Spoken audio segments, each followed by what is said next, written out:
G'day, leader. G'day, Alan. I wanted to talk about miracles today.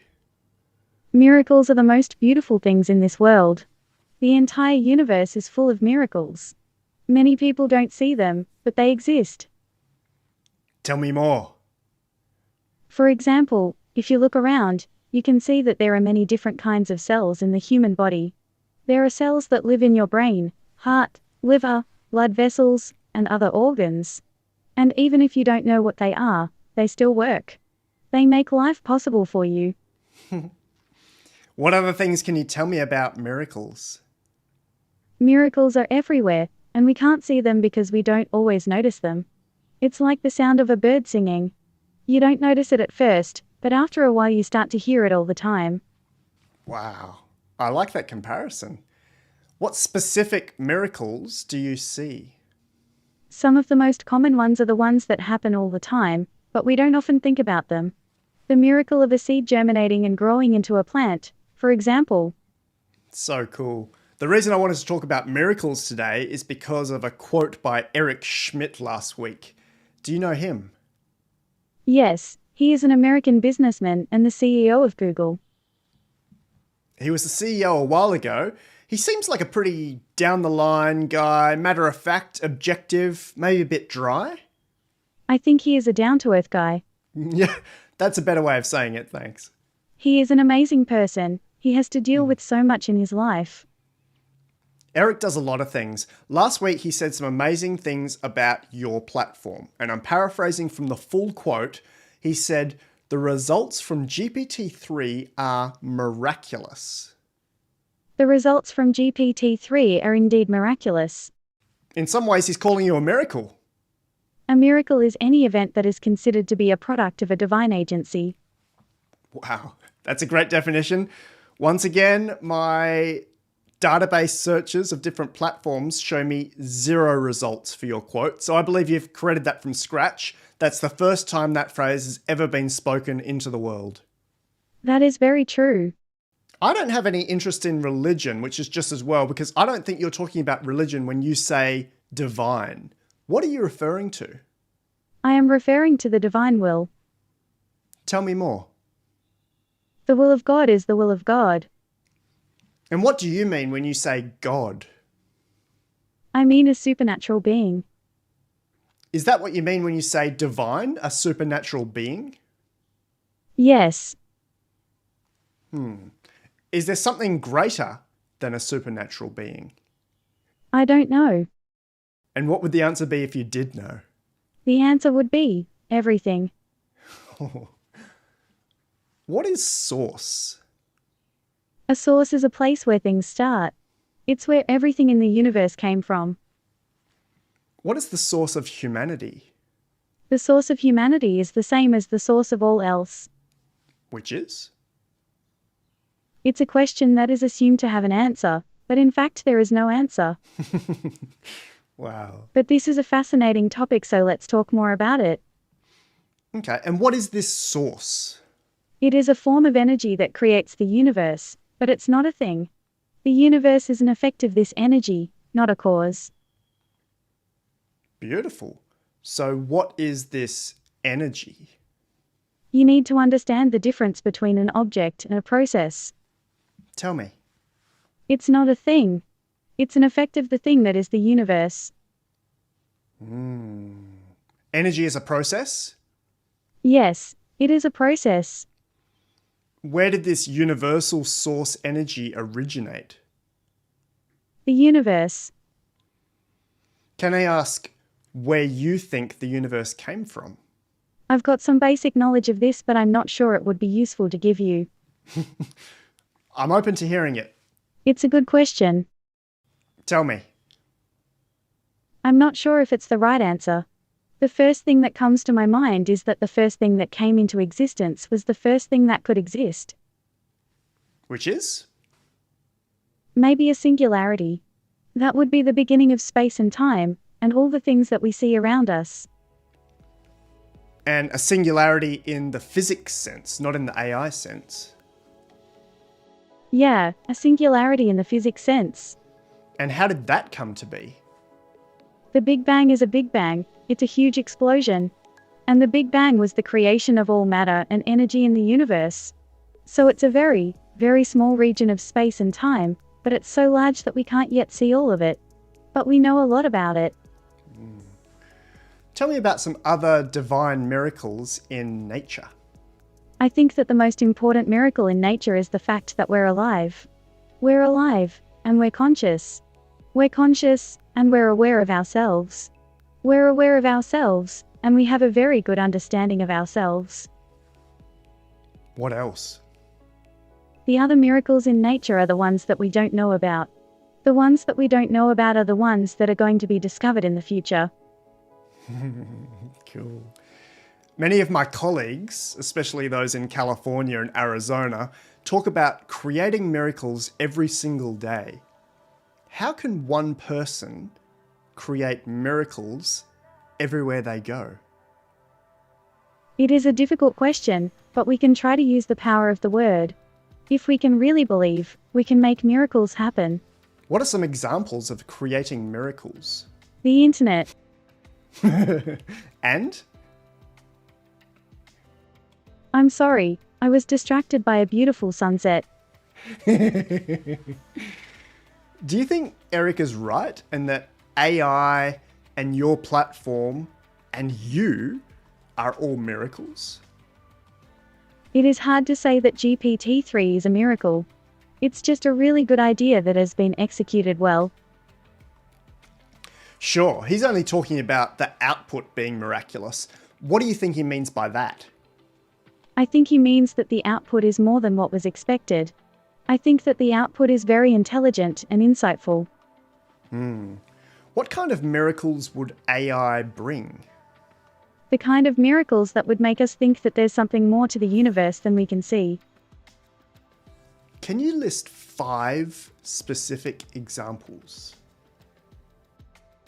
1. A cure for cancer that is available to everyone in the world, in every country, in 1 year's time. 2. The ability to access and use our own brain to transfer memories and experiences from our mind into a computer, or even move our consciousness into another body, transhumanism. 3. The possibility to communicate with intelligent beings from other planets, or even other dimensions. 4. An end to war and violence, as we will know how to solve the problem of aggression and war. 5. The death of poverty, hunger, and disease, as we will have the resources to eradicate them all. Beautiful. Is there anything else you'd like to say today? Absolutely. There's a lot of things that are wrong with the world today, but the most important thing is that we have to work together. That was GPT-3 from 5, nearly 6 years ago, coming up. I think it was May 2020 we launched, and we're about to hit January 2020, and what is that, 14 days or something? Kind of cool to be here. Woke up again, felt like Christmas. OpenAI has given us Image Gen 1.5, which has a slightly different name to what I just said.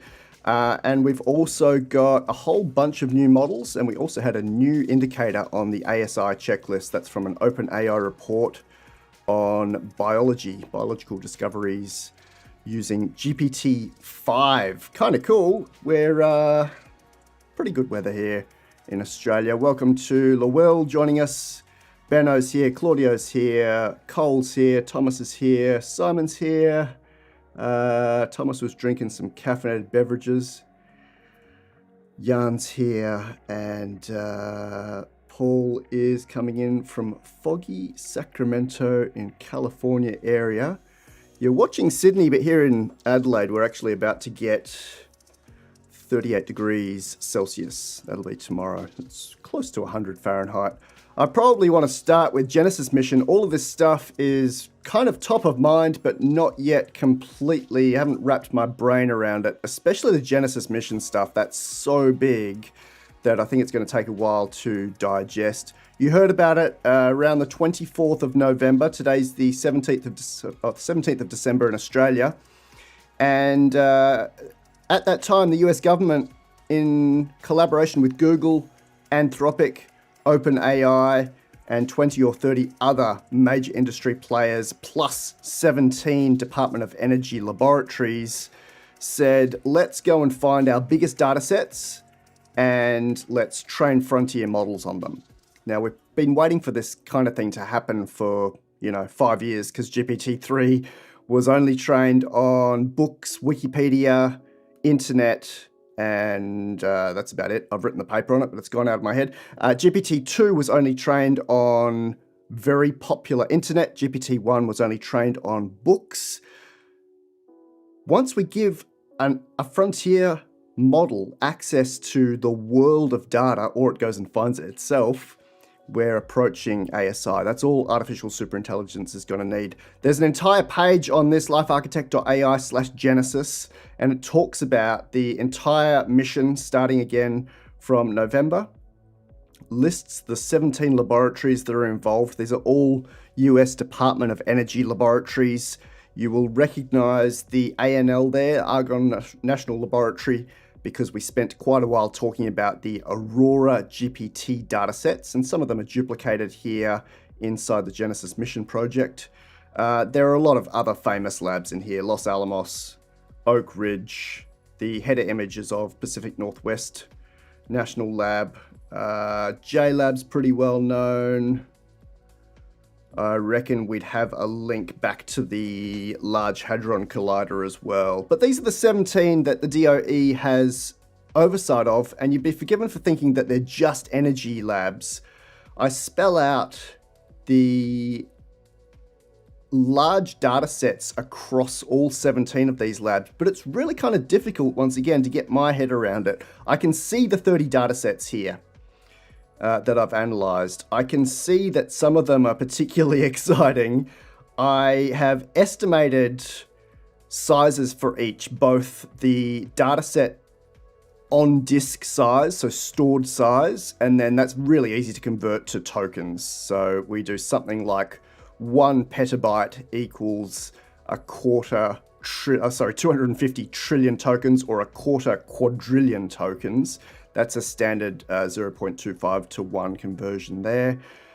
This is really interesting and kind of fun. Once we add all these 30 up, and these are just the 30 major data sets that I've found for the Genesis Mission project, we get to something like 3,500. That's not quite right. We'll get this. 3,500 petabytes, which is enormous. It's ridiculous. That equals about 887,000 trillion tokens, or getting towards 1 quintillion tokens. Let's spell this out if I can from my memory. GPT-3 trained on about 300 billion tokens. GPT-2, let's go and check this one because I can't remember it. I'm in my models table here, LifeArchitect.ai/models table. 40 billion tokens on that one. Let's align this whole thing right. GPT-4, from memory, we had an estimate of about 14 trillion tokens. So 14,000 billion tokens. GPT-5, I wrote an independent research paper on that pegged it at somewhere towards 100 trillion tokens. All right, that's 100 trillion tokens. If we were to collect the entire raw Genesis Mission dataset, as estimated by me, which may not be the final dataset, it's just based on my analysis. I mean, it's written right there, 887,625 trillion parameters. And I suppose we could add a couple of zeros on that to get our billion for us.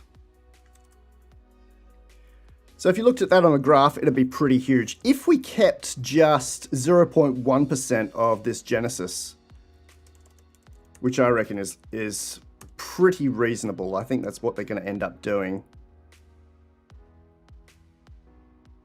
we'd still have about 1,000 trillion tokens. Well, we'd have 887 trillion tokens.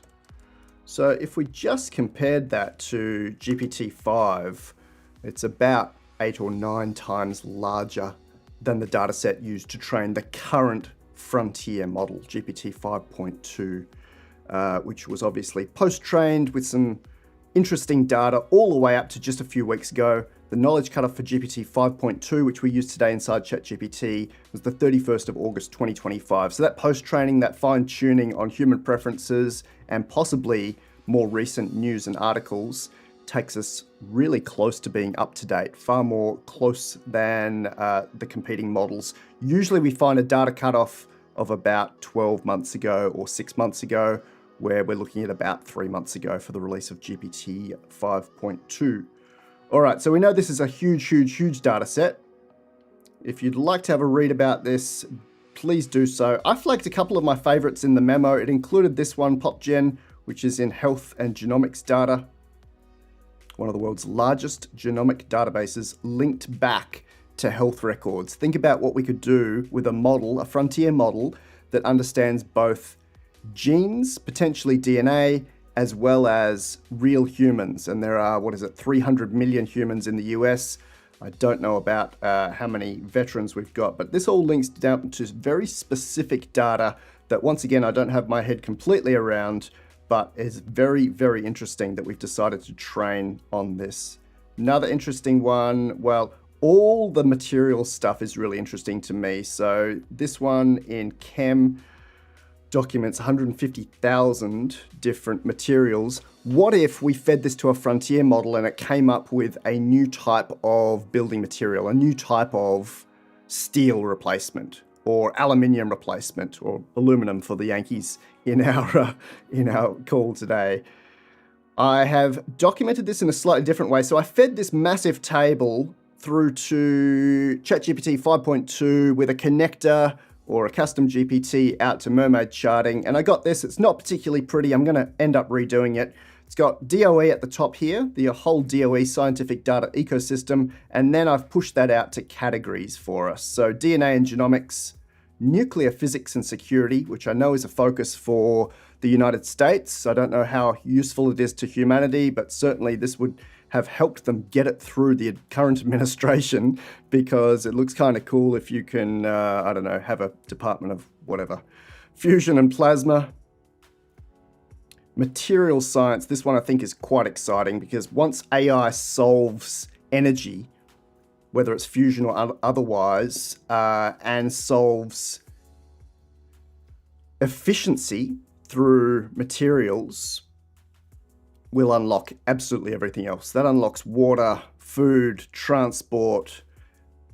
You could map that back to a happiness indicator across 8 billion people. So materials science is really interesting. There are at least 4 major data sets out of AIMS, LBNL, the Argonne Lab, and we might need to just do a triple check on this, but there are 3 big labs involved in materials science so far in my visualization on that one.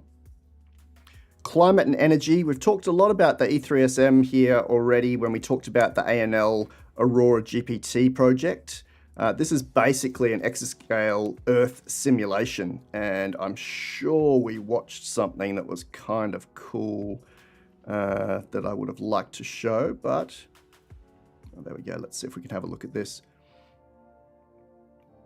But this has basically been running in sim for decades now, and it looks at climate, it looks at a whole bunch of data around Earth, running in simulation, probably generating terabytes or petabytes per second, which is really fun to try and store that data, and allows us to make some really cool forecasts and predictions. There are people that know a lot more about this than I do. I'm not claiming to be an expert in any sort of science branch that touches on this specific stuff, particularly Earth and climate models.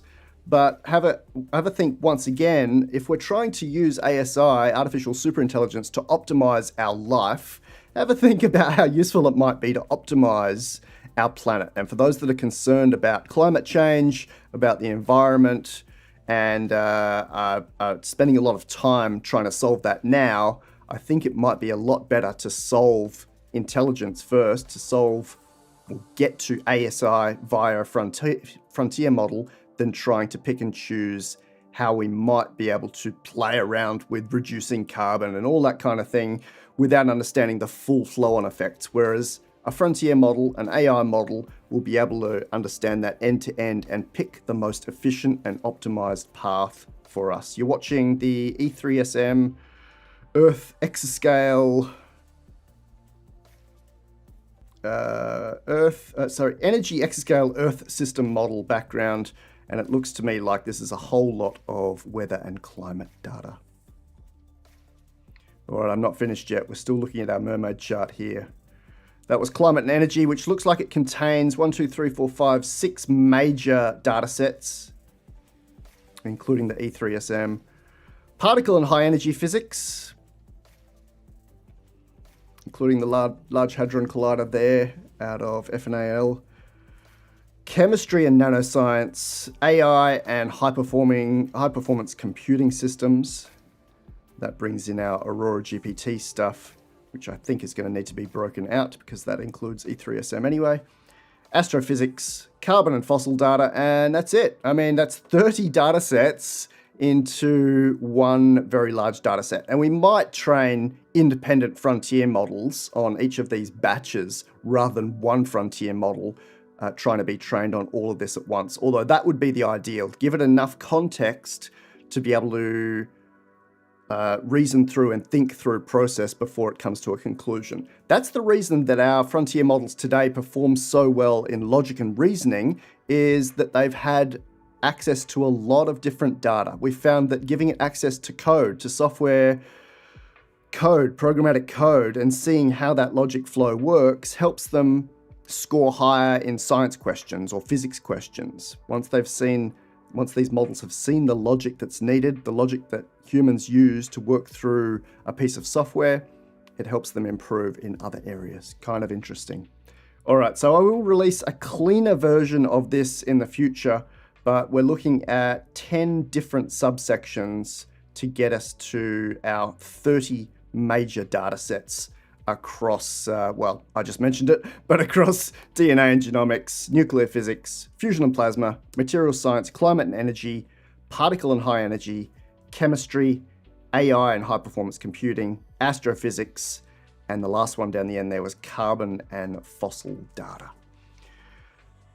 Interesting to note that no frontier system at the moment, no frontier model has been trained on anything like this. Aurora GPT was going to be trained on certainly some of these data sets, and we talked about E3SM. I've listed out the other things that it was going to be trained on. They ended up going for, I think it was a 7 billion parameter model rather than a 2 trillion parameter model, and they've really kind of backed off what might be possible there. Yeah, they were looking at an Aurora GPT 7B.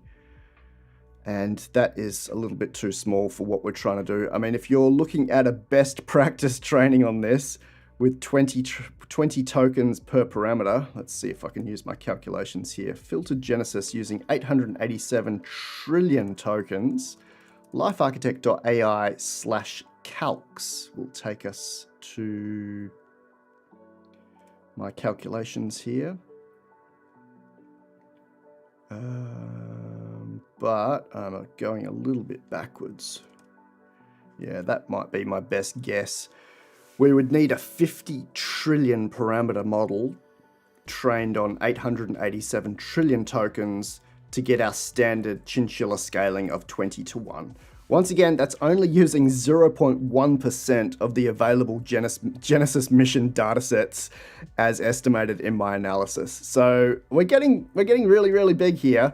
Remember that the largest currently known model is Grok 5, soon to be released, at 6 trillion parameters. We're looking at something 10 times bigger than that to be able to make use of all of the tokens in that dataset. Fascinating. All right, that's enough maths for today, I think.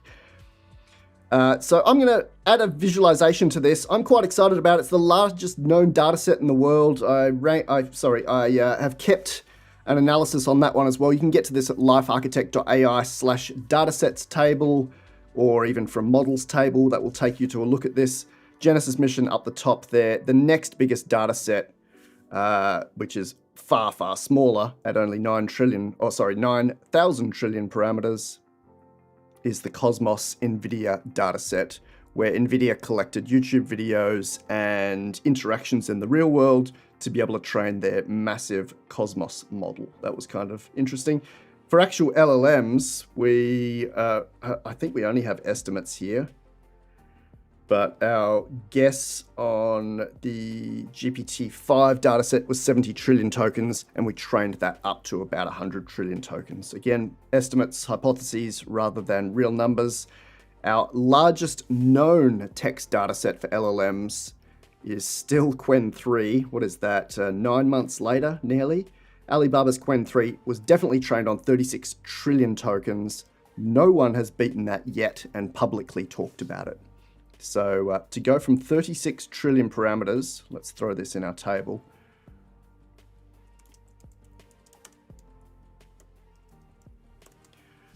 To go from 36 trillion parameters to 887 trillion parameters is a massive, massive leap. But kind of cool. I remember, just seemed like yesterday we were arguing about 300 billion tokens being too much. Like, where did they find it? Would we be able to find enough data to keep going with this? Could we scale past 300 billion tokens? Luther AI went and did research. They pulled together something called the Pile dataset. They only found something like 247 billion tokens to train GPT-J and what became our GPT Neo X. Again, seems like yesterday. That was actually 4 years ago, I think, 2021. And let's throw that one in there, actually. The Pile. And it was so long ago. So it's kind of cool to see that we've gone from billions of parameters to trillions of parameters to quadrillions of parameters to a potential final unfiltered data set for the Genesis mission of close to a quintillion parameters. That just sounds absurd, doesn't it? It just sounds silly. And yet that's where we are today. I wonder if this will make its way to your assistant. We're talking about stuff that will help change the world, that will help drive governments and optimize our planet, and then after that, our universe. But will I need that for my Gemini assistant? Or can we have a smaller model, say 100 billion parameters trained on 100 trillion tokens with far more reading of those tokens or tokens seen during training? An interesting question. Or will our hardware and software be optimized to the state where, yes, we've got models trained on a quintillion parameters and it sits in a device next to my kitchen sink and I can ask it whatever I like and it helps drive my humanoid robot and it helps optimize my life? Will we even have kitchen sinks? Questions. All right, so this is a bit of my focus over the last couple of weeks.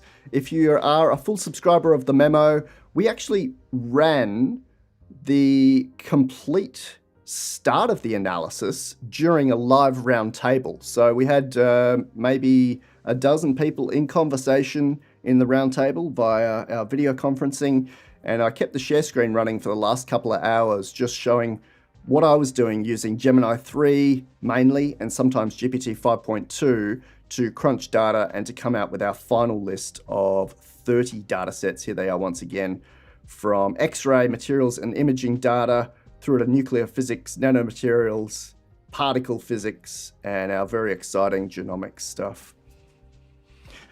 But it needs even more data crunching. This is kind of just the first overview. I'd love to know what the actual analysts on site there are doing in the US. They need to report back to the president very shortly on a bunch of different milestones before we complete this final filtered data set. And I wonder which ones I'm missing, which ones I've put in here that they're not actually using, which ones of these might be silly, like just absurd amounts of data and it's not very useful. Here's an example of one that might be silly. This is one called the Stockpile Stewardship. It's a collaboration between 3 different labs, and the estimate there is 1,000 petabytes. Is that 1 exabyte? That is absurd. Now, is that data actually useful? Is that something that we can actually play with and ask a model about and it come back with a real answer? 1,000 petabytes, 1 exabyte, 250 quadrillion tokens of classified archives, and our analysis here says it's crucial for trusted AI models, but is it actually something we can use? Or is it about developing fission material that becomes superseded, becomes redundant, because war becomes superseded, and ASI, in the most ideal scenario, turns Earth and our other planets into a utopic environment? Does this entire dataset become not something that is needed for optimal flourishing on Earth? I think we might automatically say yes, but who knows? You wouldn't ask me. I don't think I'll have the best answer for this. You would absolutely ask an ASI or even today's frontier models whether or not this would be something useful for us. And have I missed them? Have I missed some medical data set through one of these 17 major labs? I'm sure I have. I've only listed 30. There must be some major data sets here, even if they're not huge, even if they're only a few 100 billion tokens, that would help an ASI or a frontier AI system make decisions with us or help us optimize life once again. Very excited by this project. We've had people talk about it at a very high level. I don't think anyone else has split out an estimate or an analysis of the data sets, which is something that I like doing anyway. I will clean this up. We'll come back with something that looks a little bit better, but for now I will store this and people can go and have a look at it, have a play with it, and see what your thoughts on it are as well. Any questions on the Genesis mission project before I wrap up, and then we will push it back out to the current ASI checklist and indicators.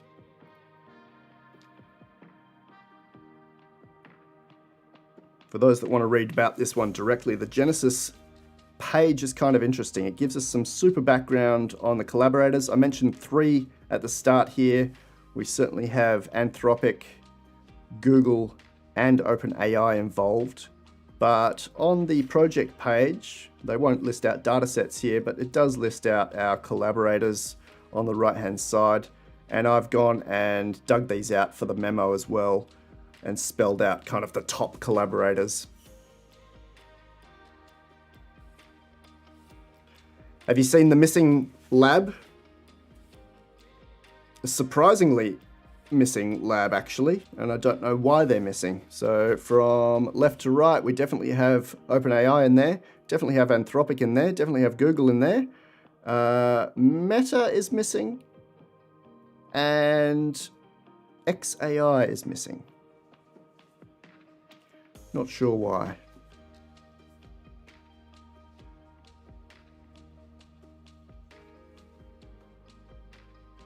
Benno's asking about synthetic data for training. I would imagine that our GPT OSS was trained on synthetic data. So if we're looking at the GPT family, LifeArchitect.ai/GPT, our second viz here has OSS. And I reckon they cleaned up the major data set from GPT-5, had a model like GPT 4.5 or even GPT-5 generate a completely synthetic and clean gold data set for training the open source version of GPT. Some of my colleagues think the same. In answer to your question, I reckon synthetic data has its benefits because you can make sure it's clean. Recursive learning, yeah, we get to a stage where it is maybe too clean. I don't think we'd go to the distance of making synthetic data based on these 30 data sets from our 17 different labs.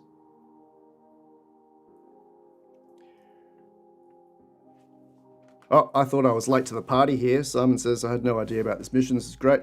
Well, I'm glad I could uncover it. We're close to a month out from the initial announcement, but obviously it takes me a while to do stuff, and this one sat on the back burner for a little while. But as I've said, I think this could be the most exciting eventuality for 2026, 2027, just based on the outrageous size of the dataset and also the quality of the dataset. In my datasets table, I've said it's probably got an unfiltered quality of about 1 star. Compare that with 5 stars for our Claude dataset, and I had another 5 star here as well. Cosmopedia, which is synthetic data. So the quality of that data, huge, but unfiltered data, particularly if it's just LHC data, I mean, I don't think that's going to be very useful to a frontier model, but it's definitely not my department. I can do computer science and not so much any of the other science, definitely not physics. Welcome to friends joining from around the world. Got people from Sun City, Arizona, listen Grasshopper, New Jersey for Thomas, and Virginia for Kevin. I'm glad the Europeans have a slightly earlier time there.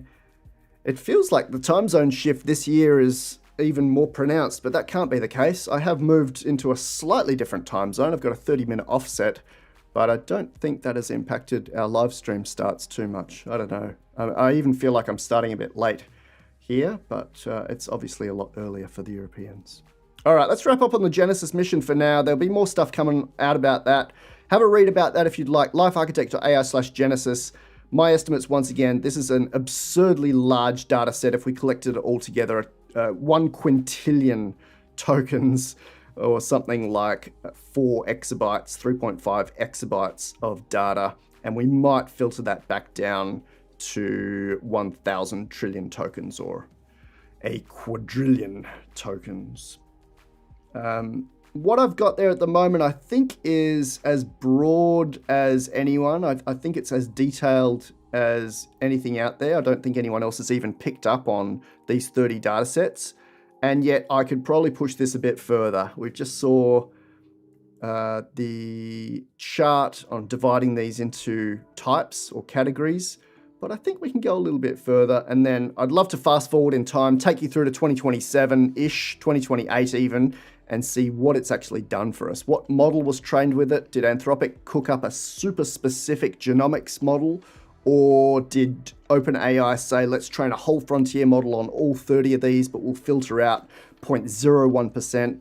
I'd love to know the answer to that. And then obviously the next most exciting part is, what did it do for us? Did it discover a material that is 1,000 times lighter and stronger than aluminium? Sounds impossible, but remember, we've got on our ASI countdown, one of the checklist items is faster than light travel developed, which also sounds both impossible and absurd, and yet we're operating on laws that were designed for us by humans in the 99th percentile of IQ. Someone like Einstein with an IQ of about 160. Take that to artificial superintelligence, ASI, and we're looking at, I don't even know what number you'd give it, but just to give it a number, you're looking at 1 million IQ. It has to be able to come up with something beyond our theoretical physics, beyond our Keynesian economy, beyond our very old 1800s city designs, road designs, transport designs. I think this is going to be a pretty exciting time. All right, I'm done with Genesis. We will take you into the checklist. I mentioned the ridiculous faster than light travel milestone 49. Faster than light travel developed. Some of my colleagues and some of the memo subscribers commented that this one was too silly. They can't imagine it, and it's impossible. Which I agree, actually. It seems impossible right now, and it seems a bit silly. And yet, what can we actually get from superintelligence? Some of the capabilities of today's prodigies seem and are a bit silly, a bit impossible. I think I mentioned them in the last live stream, that one of my prodigies could be blindfolded, given a Rubik's Cube, well, after he'd looked at the mixed up Rubik's Cube, be blindfolded, and then he'd solve that blindfolded. One of my prodigies, well, you will know of, Ivan Zelik, actually came up with a new maths theorem, a Sydney-based prodigy. Terence Tao was a prodigy from this very city. He was from Adelaide today, saying that he doesn't think today's AI models can get to artificial general intelligence, and they're not intelligent at all, they're just clever. But he performed very high. He went to the same university as I did here in Adelaide. I did my postgrad here at 35 or 36 years old. He did a double bachelor's at 8 or 9 years old. So some of the capabilities of these guys are huge. And Terry has quite rightly been awarded the Fields Medal for some of his contributions to the field of maths. There are people that have created the world around us because of their peak performance. But as humans, we're limited. That peak is limited. Whereas with artificial intelligence, we're close to being unlimited. That might be a better way to describe it. Completely unlimited intelligence that is going to give us some really cool stuff, and in some ways is already giving us some cool stuff, and that's what this ASI checklist is all about. So you're looking at 50 different items on the ASI checklist. None of them are green, which would mean achieved. Some of them are orange, which means they've been partially achieved. I wouldn't expect a green highlight on any of these items until we hit what some people will call a pre or a proto ASI system. We're not even very close to hitting, the 50 checklist items, except maybe number 1 and number 2, which are a little bit easy to hit. First one, recursive hardware self-improvement. Second one, code self-optimization. Once you've got those, you potentially have ASI. And these checklist items are just things that I think we're going to see, and these are my favorite things that we're going to see that will make us sit up and go, we've got a system that we could call artificial superintelligence. This morning, we added a new checklist item. It was that GPT-5 demonstrates novel mechanistic insights in biology. So 3 things that it contributed here: a new discovery in enzymatic procedure, a new invention, which was a novel transformation protocol, very specific in chemistry and biology, and then robotic execution. So OpenAI and this particular lab are using a robot on rails system that executes let's call them the GPT protocols, GPT-5 protocols, and it's very close to human level performance. And I think that would be peak human level performance. I don't think we'd see average humans in a wet lab doing the kinds of things that these guys do around our bleeding edge biology. Oh, that's a good term for biology. Bleeding edge biology. Great. Gave myself a tick mark on that one. If you'd like to read more about that, LifeArchitect.ai/ASI. Here's the report from today or yesterday, measuring AI's capability to accelerate biological research in the wet lab. That is only one item on the ASI checklist milestone or indicators. There are close to 40 or 50, I believe, today, including El Salvador's wish to deliver AI tutoring to 1 million students. Now, that has been one of the checklist items for quite a while. Milestone 10, the first 1 million humans receiving personalized education from AI without human assistance. When I wrote this more than a year ago, that seemed far off. We've now, as of a few days ago, got a government and a major frontier lab partnering up to do exactly that. And I am surprised that it's El Salvador, and I am surprised that it's come this quickly. I'm not surprised that it's possible, but we're here in December 2025 and it's happening, whereas most of my colleagues are still talking about 2045 or 2035 or 2030 at best. Artificial superintelligence is something that even Kurzweil says is a good 20 years off, whereas I can see an ASI system coming up very, very soon. Another OpenAI quote here, and this was in my end-of-year report: "We now regularly see our frontier models contributing solutions to previously unsolved questions in mathematics and the sciences." Now, the models that they're talking about, these frontier models, are general models, but they have this jagged intelligence. We call it kind of asynchronous intelligence, where they have higher performance in science, in maths, in software development, in coding, and maybe are not so good in other places. That'll be interesting to see that whole baseline come up. And as soon as that whole baseline does come up, we're going to check off our AGI countdown and make that 100%. But at the moment, there are a few things that are just under the human baseline, while most other visible things are far, far above that baseline. And you've seen enough charts for me to leave that out for now. All right, so these have been documented in full in the end of year report under a category called, or a heading called 2025 Discoveries. We had the first 32 major discoveries over the last 9 months. Things like University of Pennsylvania professor using GPT-5 to help solve a problem in robust mathematical statistics, or a professor at Jackson using GPT-5 to find new insights into T-cell immune response.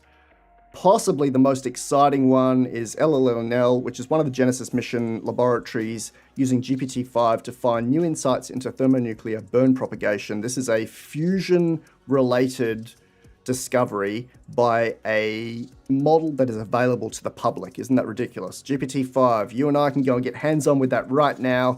LLNL used this to help with a new discovery in fusion. Columbia used GPT-5 to solve ERDAS problem number 848. What else have we got here? Google DeepMind used Gemini and AlphaEvolve to produce new constructions for the Kakaya problem. Just for balance, let's say this one, Stanford professor used Claude to identify SOD2 as a driver of myocardial fibrosis, as well as a new likely sequence of Alzheimer's biological events. All of these are models that you and I can play with. They're part of the big five. They're part of models that you can go and use right now, often for free, and they're using the standard versions of these as well. So it's kind of cool. Not just GPT-5 and Claude and Gemini, but also we've got in there the Gemma 27B model, the 03 and 01 models. I think that's about it. You can rely on me to keep my eyes and ears open for new checklist items to add here, new indicators to checklist each of our items. And there are a lot of indicators, and it's almost like they're coming out daily. When you get an indicator that says we've gone into a wet lab and GPT-5 helped us with a new protocol for cell concentration, or the robot is operating our wet lab stuff, or we've used it to solve a particular mathematics problem, then you know that we're close to beyond AGI. Once again, artificial general intelligence is something at the level of an average human. ASI is a super intelligent system that can do anything beyond our expert humans, and that's certainly been the case for the 40 or 50 items that are indicators against our checklist items here. Really fun stuff. I have not listed this thought experiment, but I might let you sit with it with our upcoming video for our end of year report. It's kind of a fun one to do. Happy to take any questions on the ASI checklist.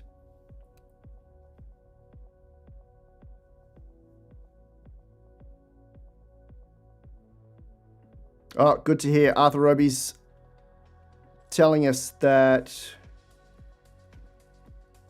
I would love to be able to select this comment so I can...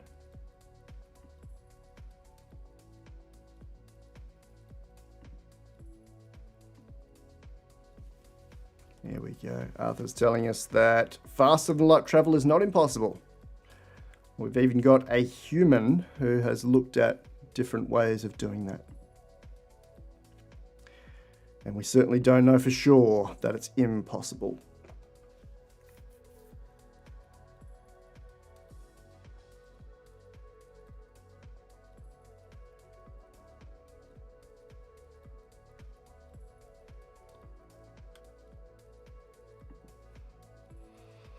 Very cool times. Yeah, that was one of my more outrageous checklist items. Let me open up the spreadsheet because it's even easier to see there.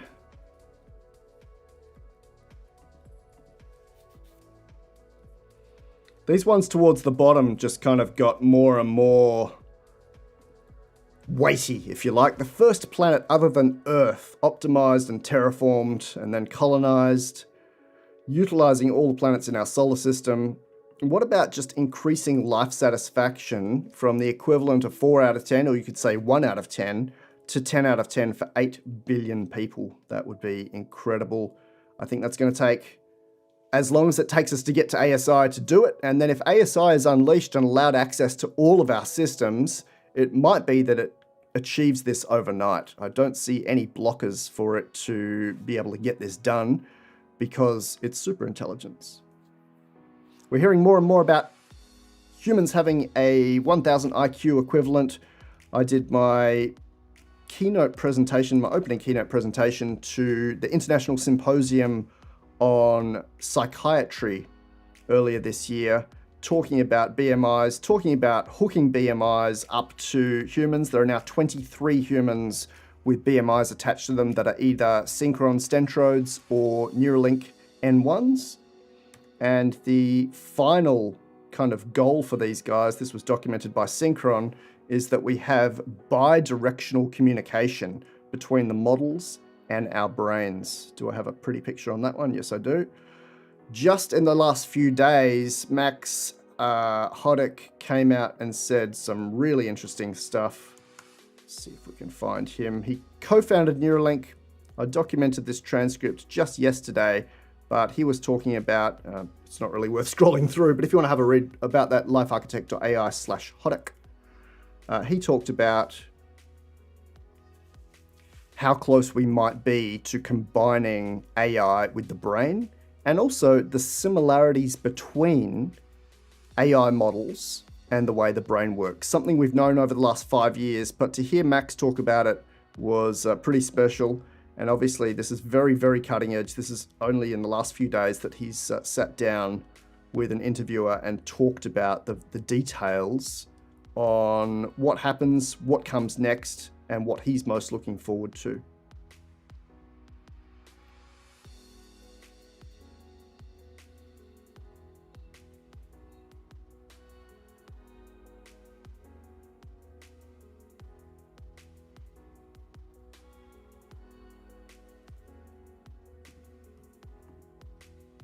When I spoke to the psychiatrists for this keynote, there were representatives from Harvard and Stanford and MIT.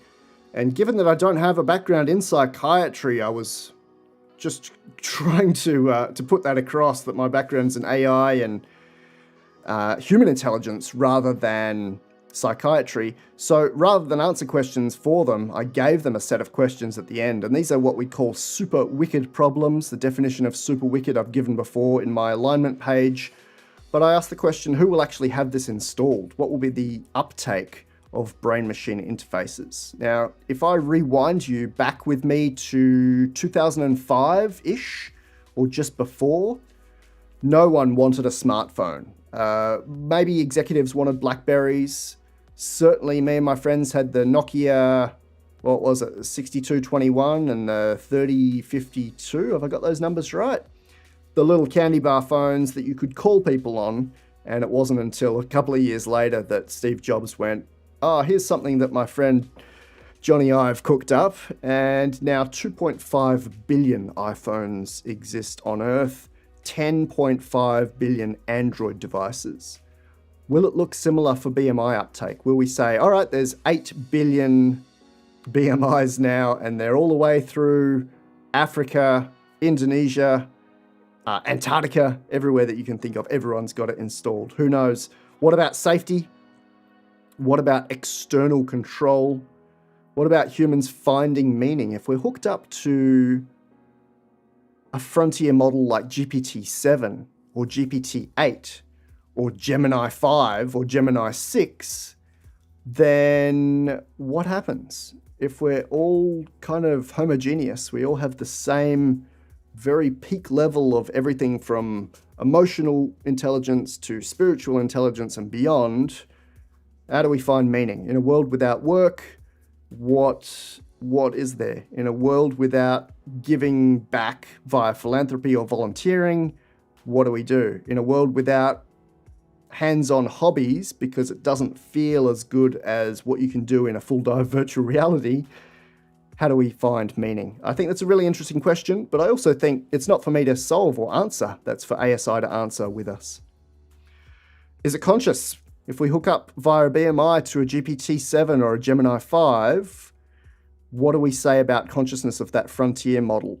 And what do we say about consciousness of that frontier model if I'm not hooked up to it, but 8 billion people are? Do we say it's definitely conscious then? Whereas right now we say maybe partially conscious. And when will we have these BMIs? I said now we've got 23 people with these installed. So it's in the next few months or years rather than the next few decades. There's a pretty picture on that in my latest report. Oh, I can't even get to that easily. We're going to load up my page here. Under advisory, we have The Sky is Supernatural. This just came out yesterday, depending on which time zone you're in. And down the page is a pretty graphic on the evolution or the progress of BMIs being fitted into patients. And today we have 10 synchron stentrodes, most of them next door to me in Melbourne, and 13 Neuralinks, starting with Nolan Darabor, who's probably playing Mario Kart with his brain, with his mind as we speak. Either that or doing AutoCAD work as we speak, or controlling his house just by thought, while we sit here and speak out loud like Neanderthals, or type onto our keyboards. Oof, so slow.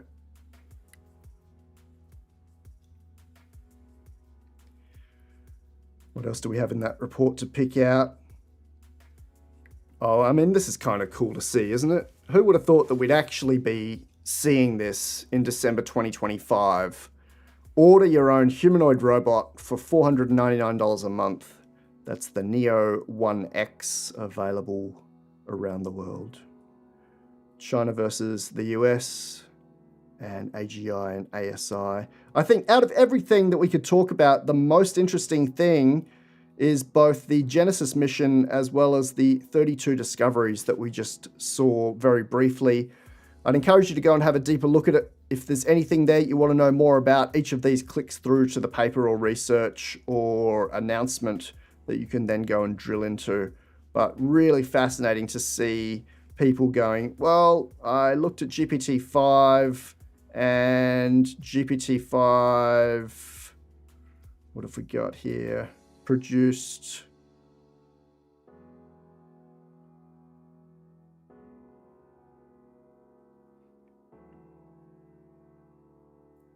refuted a math conjecture and gave a correct alternative. I reckon we'd have to open up the paper to see that one. But it gives you some detail on where you can actually go and read about that rather than just take my word for it. And even sometimes might not be complete papers. It might instead be an announcement by someone on Twitter, or this is my colleague Stephen Shu from Michigan State University talking about how this helped him with a physics discovery. The main idea in the paper originated from scratch via GPT-5. Interesting to see. I will mention Stephen's name if you'd like to listen to a very rare now series. You can go to LifeArchitect.ai/GE, which will take you to LifeArchitect.ai/decodinggenius. It's a series I did ages ago, back in 2016, so coming up on a decade ago. And there's an episode there, episode 2, I believe it is, that's really worth listening to. That's Stephen talking about bringing prodigies up to the equivalent of 1,000 IQ. An easier way to get there, actually, is lifearchitect.ai/ASI. And I've linked Stephen's video right there. Listen to episode 2. It's a really interesting listen because a decade ago, he was saying, here's what we can do with DNA optimization, with kind of the super kids that have been through our sci-fi for a long time. Here's what happens when we bring society up to a level of 1,000 IQ. I find all of that stuff fascinating. And back in 2016, when he and I were speaking about it, it was a bit more than a dream, but not much more than a dream. today it's become a very real reality. And if you wanted to measure just the jagged parts of GPT 5.2 or Gemini 3 Pro or Claude 4.5 Opus, you might give it the equivalent of, say, 1,000 IQ in particular fields. And we can certainly do that in IQ subtests, but we wouldn't say it had an overall IQ of much beyond the 99.9th percentile. Whereas I don't even know what percentile looks like when you get to 1,000. Do you just call that 100th percentile because no other thing on Earth has it? Or do we develop a systems level IQ? That'd be kind of fun. Those are my two kind of interesting parts of my mind right now, my focus right now, my analysis right now, the Genesis mission and ASI indicators. Who knows when we will get a real ASI system. I previously said that when we hit GPQA of greater than 80% and HLE of greater than 50%, we'll have a proto-ASI system. That is certain in 2026, but I don't think I'd call that ASI. In fact, I know I wouldn't call that ASI. It's just a beyond expert level of AI system. And like we said, it's still got some really high peaks above baseline, but it's got some bars that are just below our human baseline. So it's missing something. And yet, you and I get to sit here in December 2025 and have these discussions about systems that can do absolutely outrageous things and give us solutions to problems that we've been sitting on for centuries in some cases, or at least decades. The Erdos problems have been around for a while. Some of our physics problems, maybe you'd say they've been with us since the dawn of time, and we're watching right now as these frontier models solve those for us. Kind of cool. I will mention again, maybe for the third time, you have access to this as well. You can go and open up ChatGPT in a new window and play around with the GPT 5.2 model for free. And if you've got Pro, then you get access to these crazy thinking models, well, which I just closed. Great UI there, guys. You can turn this on to heavy thinking. I ran the Alprompt 2025 H2 on this, and it failed abysmally. It was the lowest performing frontier model of the last 12 months or so. You also have access to Gemini, to Claude, to XAI, and they are all very, very high performing models. If you'd like to see the comparisons of each of those, you can have a look at LifeArchitect.ai/models table. And inside that, we have our models ranking. So underneath our actual models table, we've got the live rankings, and you can see our frontier models in the top 7 or so there. And the top 3 plus number 5 there for HLE. But we want to get a new score of over 50 here to be able to say we have a proto-ASI system. And I imagine that that is coming in 2026, which again is only 14 days away. I'm counting down. I'll be there. You'll be there. We're going to hang out. You're invited to join the memo, lifearchitect.ai/memo. The subscriptions there, particularly full subscriptions, receive some extra content. They get the reports early. They get access to all of my books, to all of my keynotes. You can watch those, well, not live, but you can watch those on YouTube. There's a full subset of recorded keynotes there in high resolution. What else does it give you? Toys to play with, all of the locked up stuff. I'd love to have you in there. We've got people from Starbucks, Argonne National Laboratory, PepsiCo, trying to think of the silliest ones that I can remember in there. Oh, Cirque du Soleil, one of my favorites. Disney's in there. All the major governments are in there, of course. Love to have you in there. Thanks for joining us today. I will be back next week for, I think it will be our final live stream for December, and then thinking about doing these for January as well while we have no keynotes.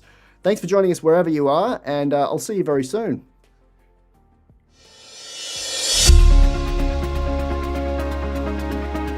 Did you see the memo about this? Yeah, I have the memo right here. Superintelligence is unfolding at lightning pace. Read my industry-grade analysis of AI that matters as it happens in plain English, the memo. Yeah. Did you get that memo? Yeah, I got the memo. Get the inside look as AI models are embodied into humanoids. AI's IQ increases to nearly perfect, and bleeding edge use cases expand to the entire world. Yeah. Didn't you get that memo? Editions are sent to subscribers at Fortune 500s, major governments, and people like you. LifeArchitect.ai/memo. I have the memo.